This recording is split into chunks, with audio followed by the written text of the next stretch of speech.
we could start the meeting.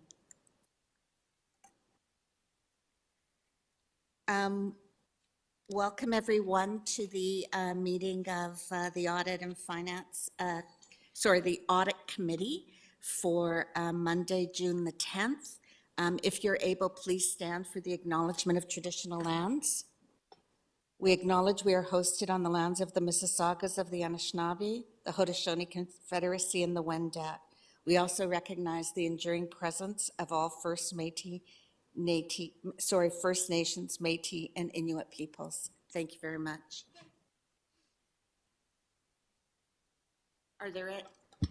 Are there any declarations of possible conflict of interest? Seeing and hearing none for those on the call, may I please have a motion to approve the agenda? Online, if you could just say yay. Hi. Thank you very much, Trustee Art, seconded by Trustee Pilkey in the room. All in favor? Sorry, by Ms. Pilkey in the room. I apologize profusely to label you trustee. All in favor? Say aye, please. Any opposed? That carries. Thank you very much. Thank you very much for also joining the meeting, Naveen. Appreciate that. The approval of the March 25th, 2024 meeting minutes. Were there any concerns? If not, may I please have a mover for the minutes? Can somebody online please move for approval of the minutes?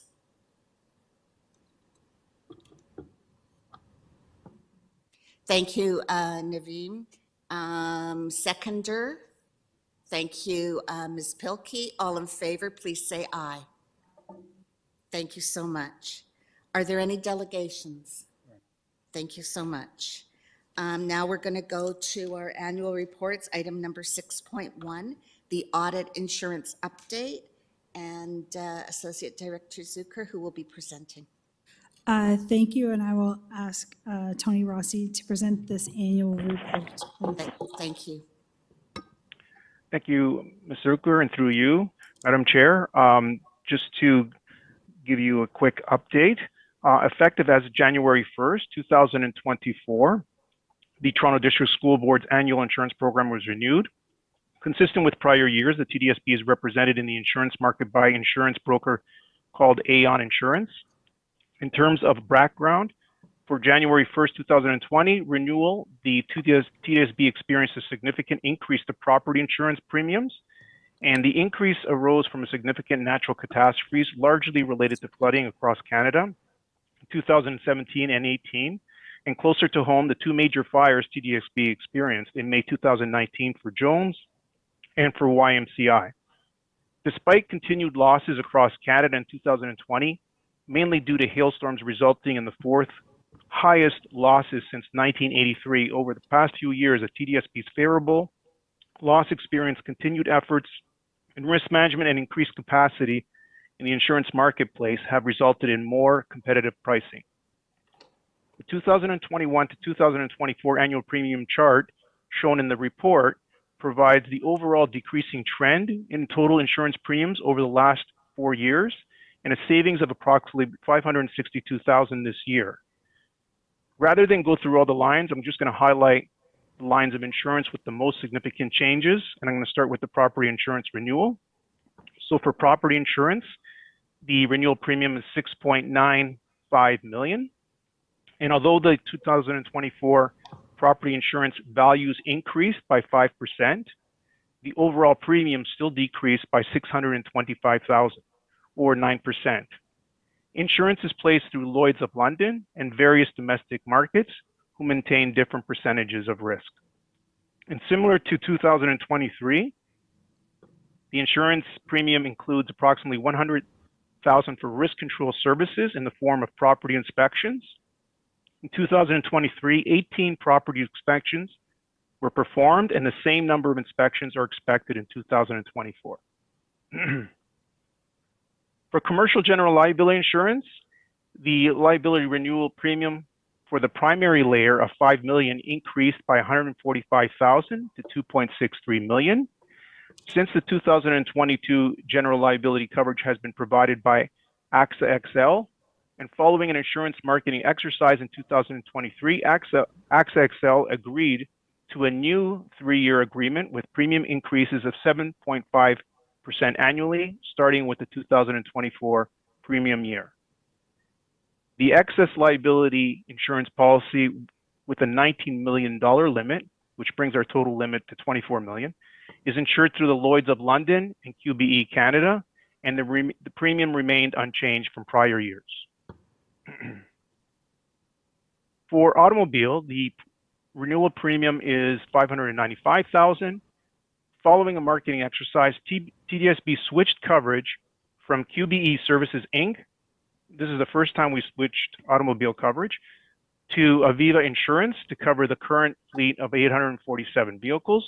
The switch resulted in a savings of $85,000 or 13% with essentially the same coverage. Aviva is one of the largest automobile fleet insurers in Canada.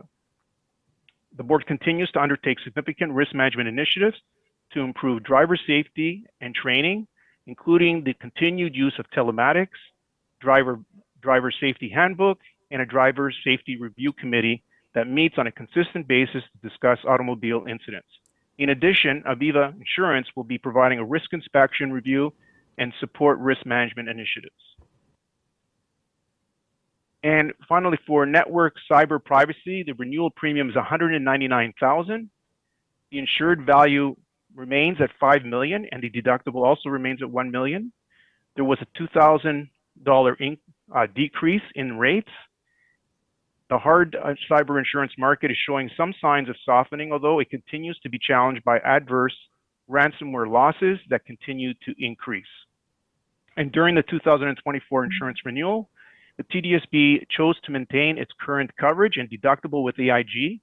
And during the renewal, AIG Insurance had many questions with respect to our risk management practices, and more specifically, the loss controls we had or would soon be implementing.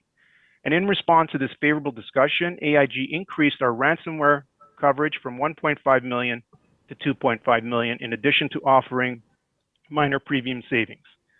So as in previous years, investments in systems, risk controls, and board-wide education will need to continue to evolve and are essential that they continue to evolve as well.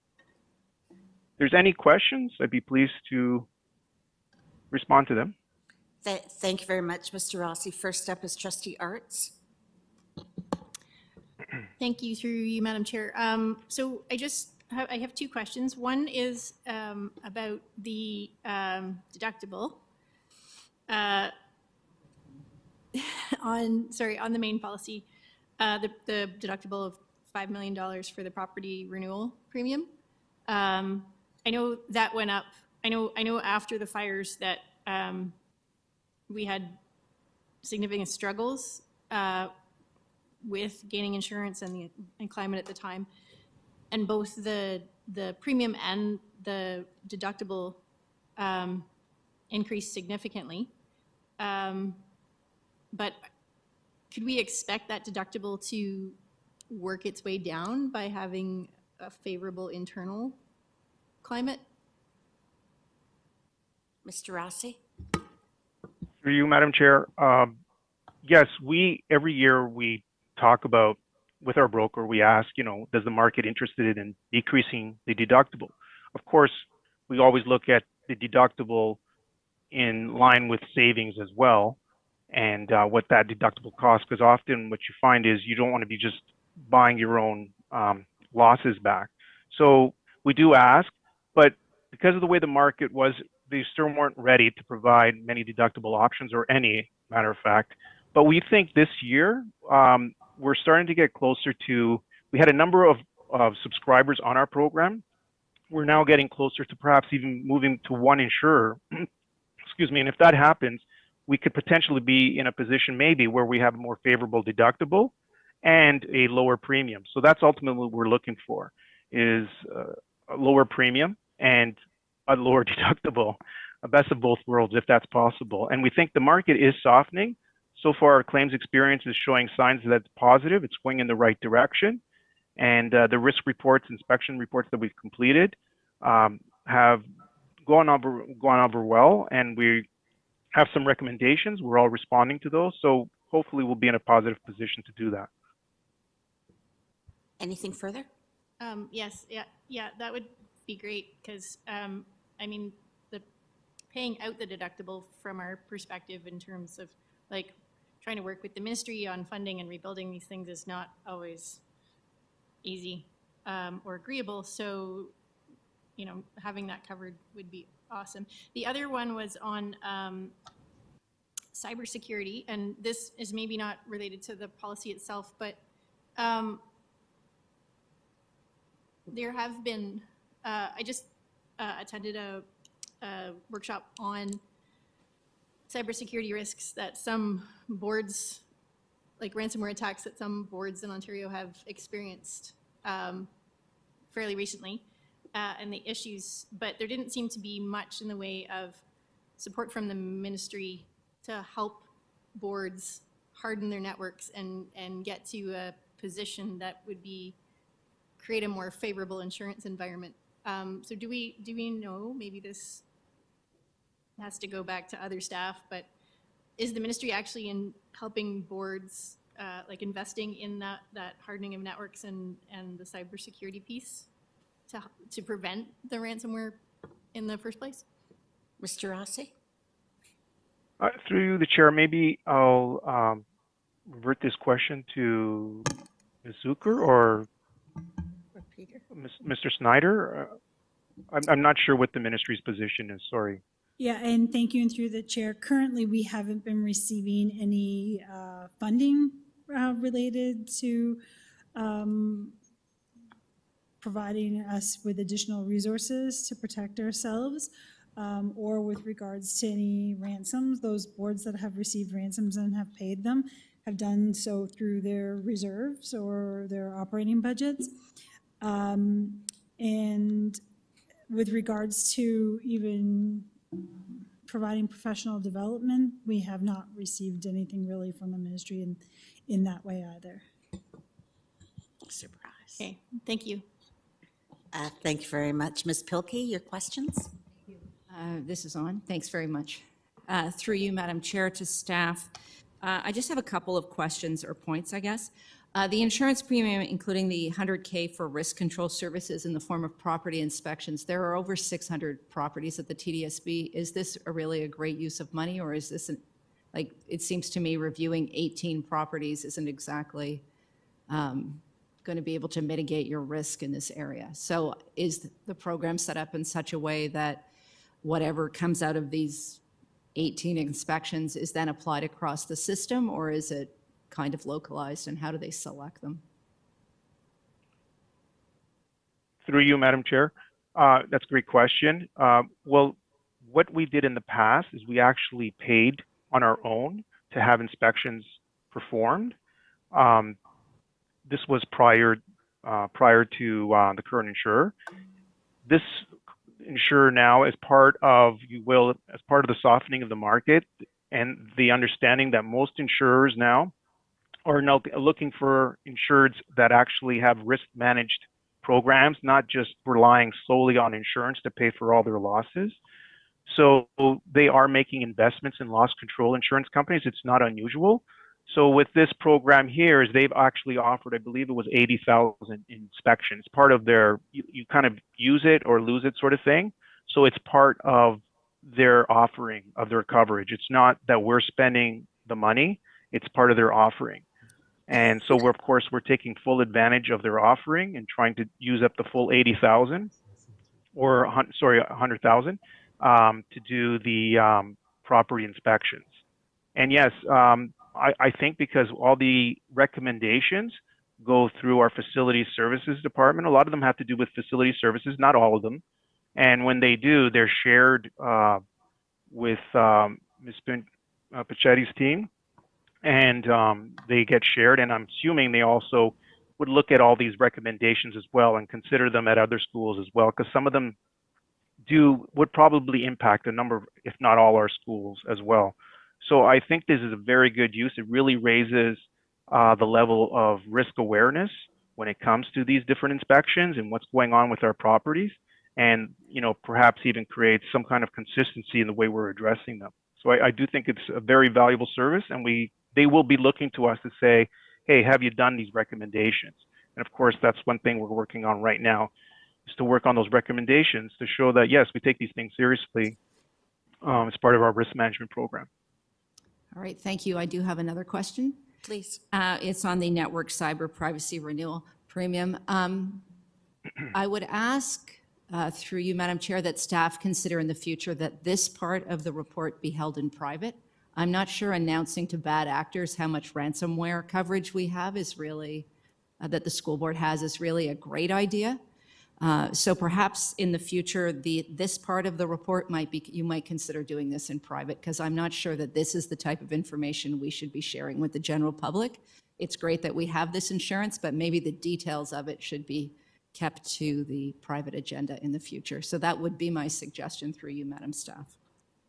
Do you want to comment? Thank you, and through the chair, noted, and we will.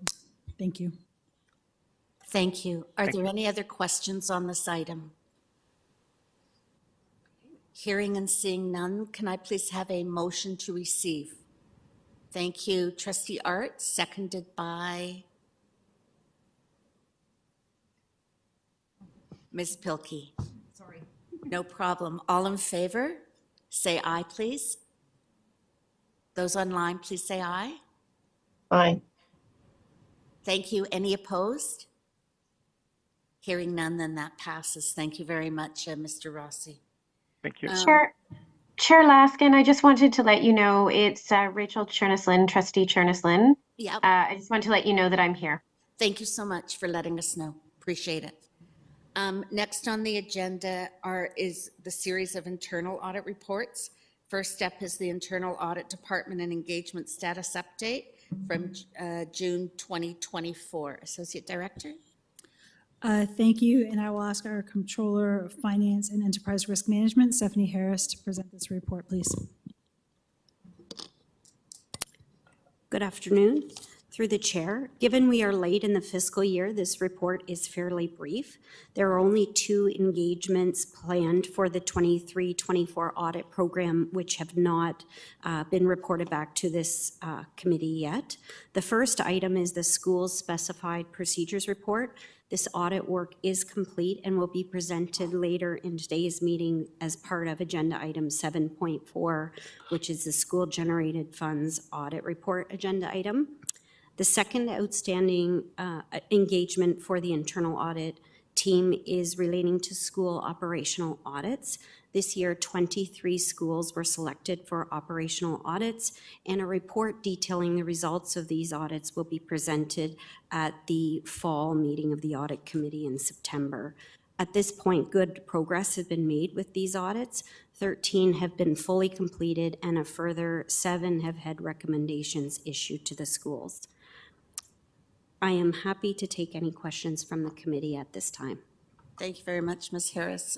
Ms. Pilkey? Sorry, I'm sorry, as the outside member, through you, Madam Chair. Could you tell me who's speaking? Normally this report is provided by Wakar, and is he not with us? Like, what happened to him?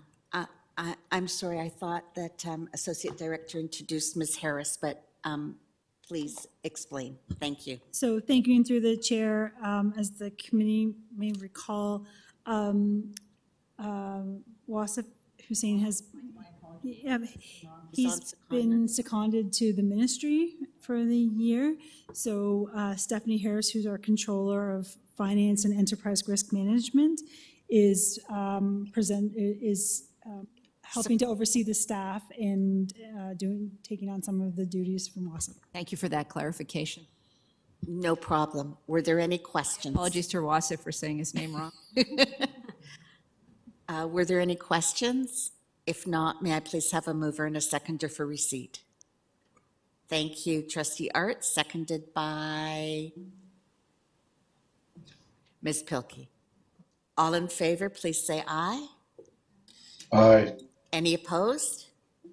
Then that carries. Thank you. Next up is the Regional Internal Audit Team Engagement Status Update.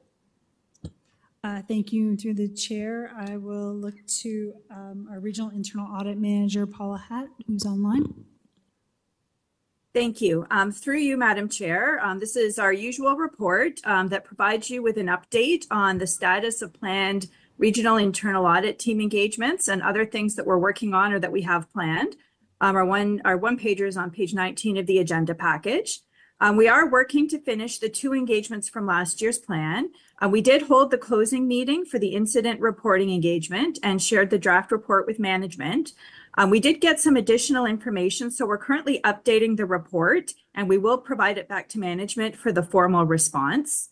For the racism, bias, and hate portal review, the file has been reviewed and the report drafted. So I'm just waiting for a couple of review notes to be cleared on the file before we move forward with the closing meeting to discuss the draft report with management. And then after that meeting is complete, we will be providing the report for management as well for the formal response. So we are working to have these finished by the end of the fiscal year so that management and the audit committee can receive those reports. For these 2 engagements, I have included both the risks being covered from the risk register as well as the report's title. Now, we have been meeting with management to discuss the student achievement engagement as well. And the next step is to have management confirm the scope so that we can issue our terms of reference and get the fieldwork started. Now, based on our current schedule, our resource assigned to student accommodation should have capacity around September to start planning the engagement. We are starting to make some progress on our backlog of engagements across the region, and we're hoping to continue that momentum as we get into the new fiscal year. Now, aside from those main engagements, I've also asked my team to complete at least 1 additional follow-up for the year, as our aim was to have 2 completed for the fiscal year. These are typically smaller pieces of work that shouldn't take too much time, as our focus is really limited to whether action has been taken on report findings. Now, based on previous feedback provided by the committee, we will be focusing our follow-up efforts on more recent engagements to make sure that the findings are still relevant. We also have the risk assessment and 2-year audit plan. We are currently developing the approach for this, the approach that we'll be taking for this round for all the boards in the region, and we will provide an update at the next meeting. So that concludes my update. I'd be happy to take any questions that committee members have. Thank you. Thank you. I'm not seeing any in the room. Are there any questions online? I'm not hearing any. May I please have a mover and a seconder for receipt? Anyone online? Be in the minutes? Thank you, Ms. Pilkey, seconded by Naveen. Thank you so much. All in favor? Aye. Thank you. Any opposed? That carries. And then next up, we have the 2024 External Audit Service Plan and Public Sector Accounting Standards Update. Associate Director Zucker. Thank you, and through the chair, this is our annual presentation from our external auditors, Deloitte, and Lillian Chung, the audit partner, will present it for us for our audit plan for next year's, or in the audit in the fall. Thank you so much. Through you, Madam Chair, I'm very pleased to include in your package today our annual audit plan for the fiscal 24 audit of TDSB. Included in your package as well today is our annual engagement letter, also for review. Our annual audit plan in fiscal 24 would by and large, be fairly consistent in previous years. As part of this audit and as part of the audit plan presentation, we do provide to you a few items in particular that will set out our audit strategy for the year, namely as it relates to our preliminary identification of audit risks for the year, which will drive the areas of focus for our audit procedures at year end, as well as our audit materiality for the committee's consideration. In the current year in particular, as I've mentioned already, the audit plan is by and large consistent with previous years, with the exception of a few new audit risks that are identified in the current year, namely as it relates to the adoption of a few new PSAS accounting standards, which do apply to the school board. Namely, these relate to 3 standards: public-private partnership, revenue, as well as PSG 8, which relates to purchased intangibles. For the committee's information, all three of these standards were within the scope of the March 31st stub period agreed upon procedures work that the ministry has requested already that we perform on behalf of the board for the purpose of provincial reporting. And at that point, it was concluded that there are no impact on the school board's financial reporting as a result. We will obviously continue with those procedures to determine whether or not there is implication on the August 31st financial statements. But at this time, we don't expect that that would be a huge impact. The second audit risk that is new this year that I do want to draw to your information is as it relates to Bill 124. As the committee will know, Bill 124 does have implications on both the payroll of the school board as well as funding implications from the ministry. We do recognize that as a result of Bill 124 negotiations, the ministry has increased the GSN funding for the current year, and we will be testing from an audit perspective the recognition of that funding, as well as any implications on payroll expenses and accruals at year end. Timing of this is something that we're very clearly monitoring, depending on whether or not there are any negotiations that may still be in progress at that time. So these are the two areas that we want to draw specifically to the committee's attention at this point. There are other items within our audit plan, as I've mentioned before, that are very consistent with the previous years. There really are no major changes relating to any of the other audit risk areas that I want to draw to your attention, but happy to take any questions that you may have for us at this point. Thank you very much. Are there any questions? Seeing and hearing none, a motion please to receive the External Audit Services Plan. Thank you. Trustee Pay? Thank you, Trustee Pay, seconded by Trustee Arts. All in favor? Any opposed? Thank you so much. And then the last of these reports is the school-generated funds analysis engagement report. Associate Director Zucker. Thank you, and through the chair, I will again turn to our controller, Stephanie Harris. Thank you. Through the chair, as part of the 23-24 audit program, the internal audit team performed an audit of school-generated funds. School-generated funds are funds that are raised by schools directly or through school councils, and examples of these funds include revenues received from pizza lunches and amounts collected for school trips.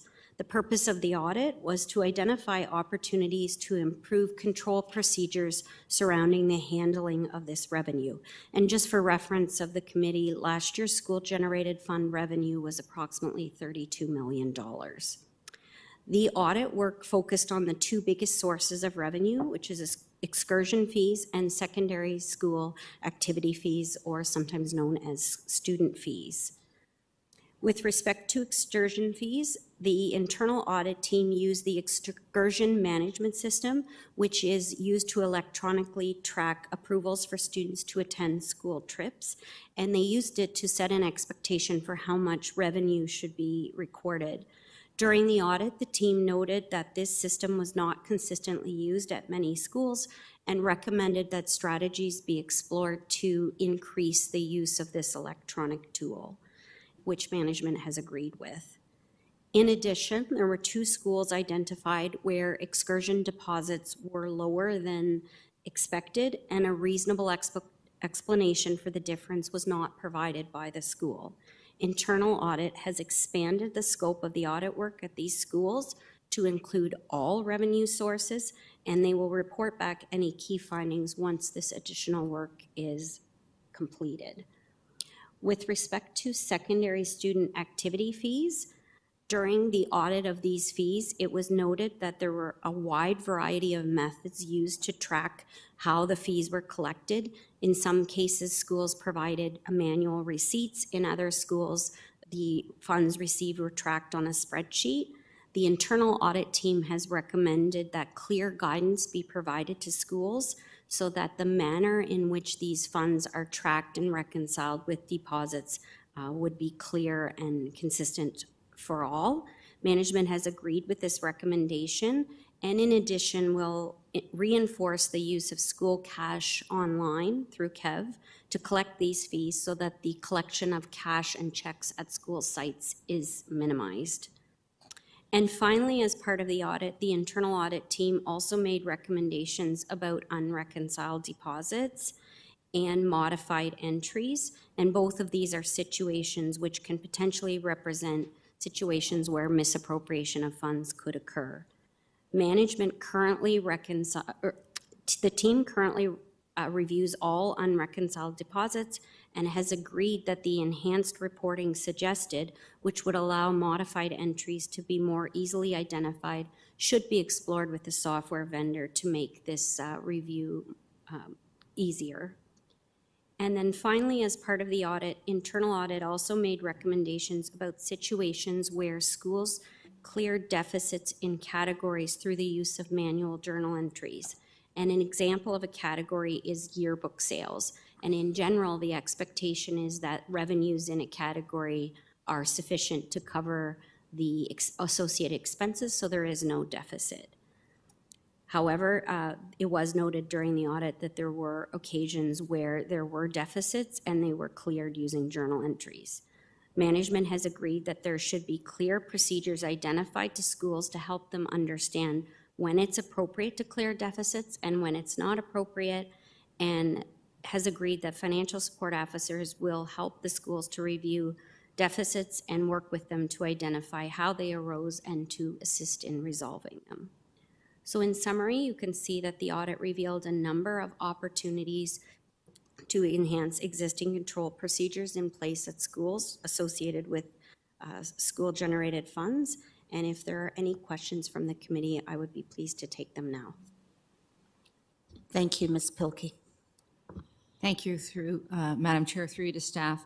Could you just confirm to me, this audit was separate from a school audit that's been done that were mentioned in the earlier report, is that correct? That is correct. So the school audit results of those operational results from the 23 schools will be presented in the September update. So the testing that was done in this case, is it also done in the school audits?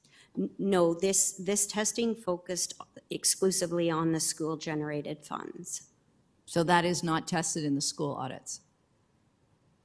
I would look to the Chris Rose, I see him on the line, if he could confirm, is additional school-generated funds testing done as part of the individual audits? Yes, that testing is done as part of our school operational audit program. But because we can only complete so many operational audits in a given year, we wanted to develop additional testing that would be applicable to a greater number of schools in order to identify where there may be a need to conduct further testing. Okay. But it is an element of our operational audit as well. Okay, so just so I understand, yes, it is part of the operational audit, including checking the excursion management application use of that? Yes. Yeah, so we would test all revenue in the course of completing an operational audit. Okay. From an operational standpoint, I think it's a bit disturbing that people are not using this management application, which was launched after a lot of work following the drowning. So I'm surprised that they're not using it. I think the understanding was that schools would be going to using this system, and I would like staff to comment on that, please.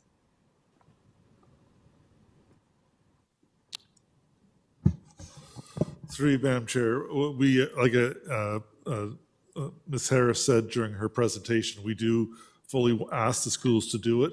We know that occasionally there's new staff that don't know the system. That's where part of the training comes in. The other issue occasionally that does happen is we try to keep the vendors updated as well as we can on the excursion management system.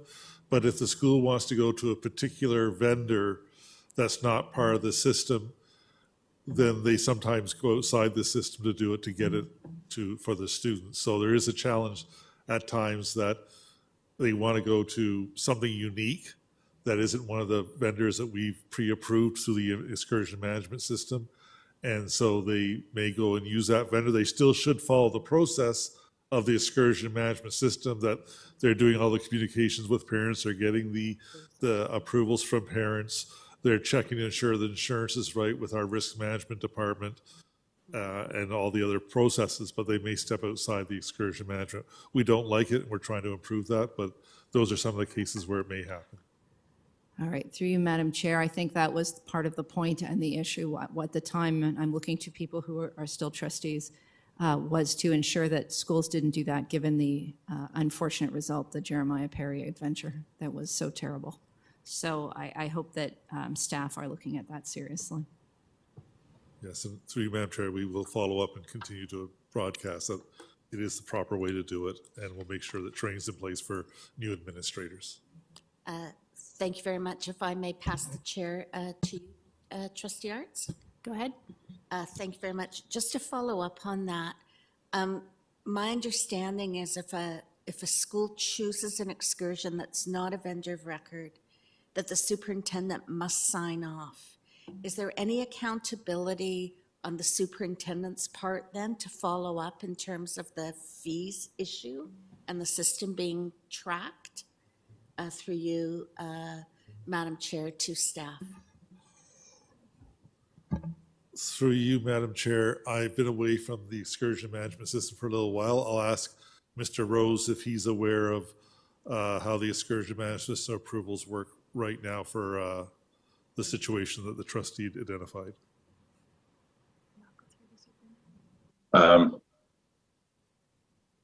Is the question about superintendent approval of trips?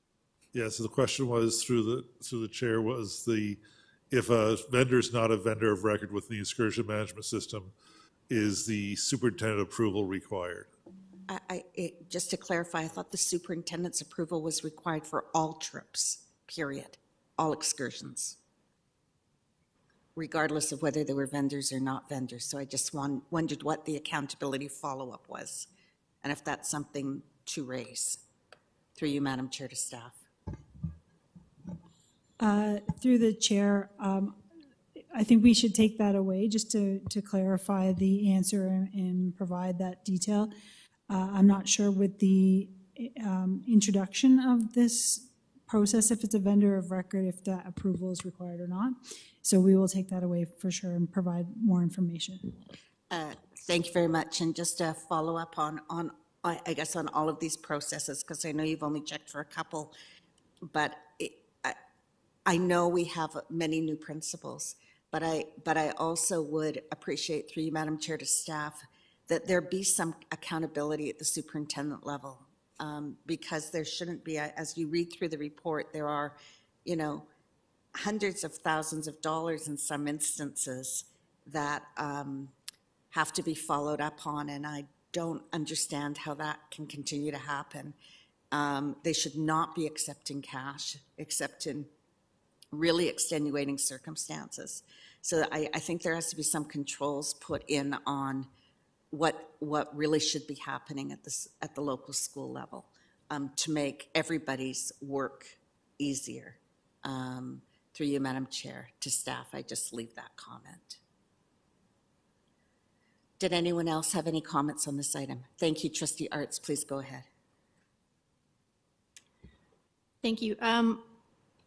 This might, again, go beyond the committee right now, but just a feedback piece. As a parent who uses the excursion management system from my parent side, it doesn't always work. And I've actually had a couple of times this year where I've had to submit a paper copy of a permission form at the last minute because I just couldn't get the system to load for me. I tend to work in mobile. And so it's not foolproof. So I think maybe some follow-up on that. Unlike one of the other platforms we have for parents and for students is TDSB Connects, and staff has that, and that always works. It's great. I think it's a more simple platform, and it's not hosted on our website necessarily, but it's great. But I think we have, in different forms, we have the ability to do the things that schools seem to be doing piecemeal here. We have the accounting software, we have apps like TDSB Connects that go to students and families that have places for records. So in TDSB Connects, I have for my kids the notices from the school, I have the attendant management, I have alerts that come through. It's actually a great way as a parent to help me manage that school life piece. So it would also be a great place for notices about excursions and links to go to families instead of sometimes by separate emails. And older students have their own copies of that, so they would get their own things. Receipts, electronic receipts could be issued and stored. I don't know how they connect. This is not, you would have to talk with Mr. Singh and his team. I think we have the ability to make this more straightforward with a bit of coaxing and learning. We have a lot of great platforms that have evolved for both schools and families. But I know from using them that they're not connected together. They all live in separate spaces. And I think for our staff, especially school offices, in having to migrate to PowerSchool and different accounting software and different kinds of connected apps, that if from our side we can find a way to make this more straightforward, I think it would help on these non-board funds pieces for schools, but in the long run, I think it would also help school councils. And I think it might solve multiple problems we have in terms of, everybody doing their own thing. And it would be better, it's a big system, but it would be better in the long run to not have everybody doing their own thing. It's just my 2 cents. Thank you very much. Madam Staff. Chair, we'll take that back and we'll contact the trustee, get the example of where she had the challenge with the excursion system. Thank you very much. Are there any other comments from people online? Hearing none, is there a mover for this receipt? Trustee Pay? Thank you, Trustee Pay, seconded by Trustee Arts. All in favor? Any Aye. opposed? Then that's carried. Thank you very much. Thank you to staff for these presentations. Then the last item, I think it's for information. The audit committee requirements, the work tracker. Is anyone, Associate Director, presenting on this? Through the chair, we just will answer any questions that the committee members may have. Were there any questions on the work tracker? Hearing and seeing none. Does that need a motion? A motion to receive the work tracker, please? Sorry, I can't see you online. If you could speak up, I appreciate it. Thank you, Trustee Arts and Ms. Pilkey for moving that. All in favor? Any opposed? Then that's carried. Now we do a motion to move into private, Madam Chair. A motion to move into private session, please, to hear an oral report.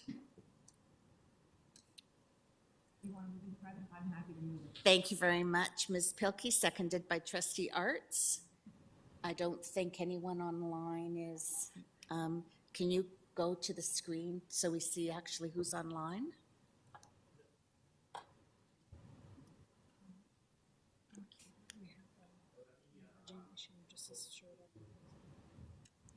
Right, so it's the motion. Sorry, I don't have my agenda.